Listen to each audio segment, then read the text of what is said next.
Hər vaxtınız xeyir olsun əziz dostlar. Mən bu videonu çəkməkdə məqsədim özümün neçə illərdir istifadə etdiyim və dədə-babalarımızın hamısını istifadə etdiyi üsuldur. Bu qriplərin, soyuqların bu qədər çox olduğu bir vaxtda mənə gəlir hamıya faydalıdır. Deməli, neylədim?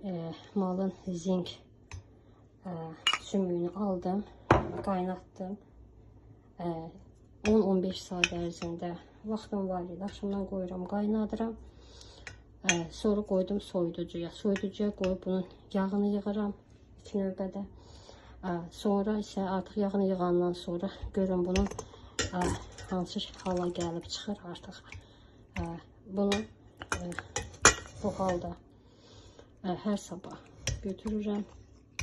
Biraz isidib və bu immunitetin qalxması üçün bir nömrəli, çox faydalı, xeyirlidir.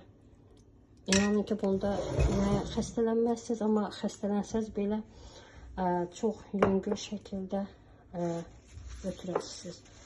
Onun üçün siz də istifadə edin. Deməli, sümüklərin içinə bir neçə baş soğan atırıq və saatlarla qaynadırıq. Sonra dediyim üsulla hər sabah isidib yeyə bilərsiniz. Nuş olsun.